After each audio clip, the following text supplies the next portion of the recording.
cafeteria staff give us all their old produce, eggshells, coffee grounds, whatever.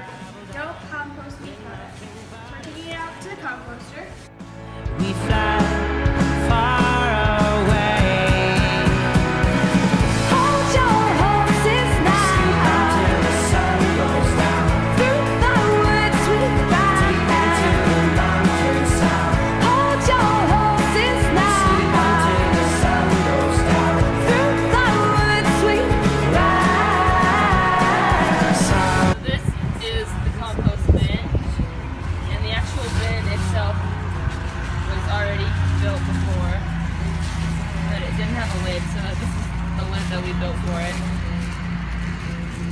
And now we put the compost in, take out all the stuff that can't be composted, so all these like old tortillas, looks like, are in plastic and that can't be composted, so we take that out.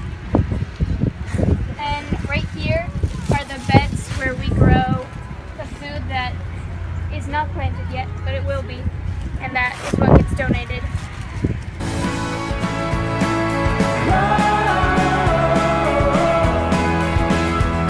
We sleep until the sun goes down.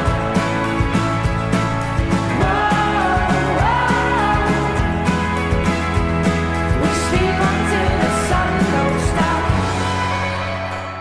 What we've always done with the food grown in the garden is that we give it to either a food bank in the area or a homeless shelter, and when I have students who help pick the stuff from the garden, whoever helps with it that day gets to decide where the food and the produce from the garden goes. It was started in the summer of 2009. I worked with a parent and some students, and we got all of the lumber that we needed for it and built all the 3 raised beds in like June of 2009, so about 6 years.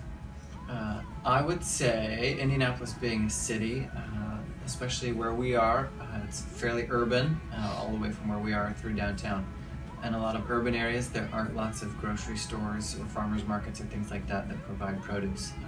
So what you find a lot of times is food deserts that exist, where either there aren't a lot of grocery stores around, or where there are grocery stores, produce is very expensive.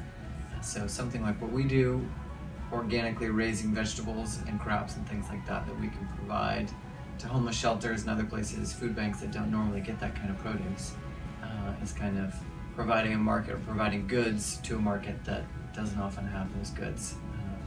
As we know, vegetables and produce are a very good source of healthy food for people that really need it, can't otherwise get it.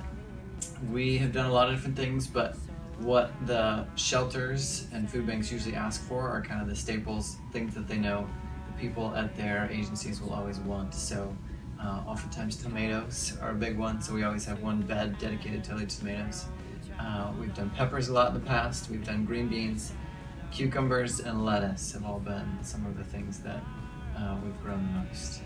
So gardens, or the produce that grows in gardens, is only good as the soil that helps produce those goods. So the compost helps tremendously in providing a good rich soil, provides a lot of nutrients to the soil that otherwise we could grow tomatoes and things like that in it, but they wouldn't grow as well. So compost helps us grow better fruits and vegetables and more of them.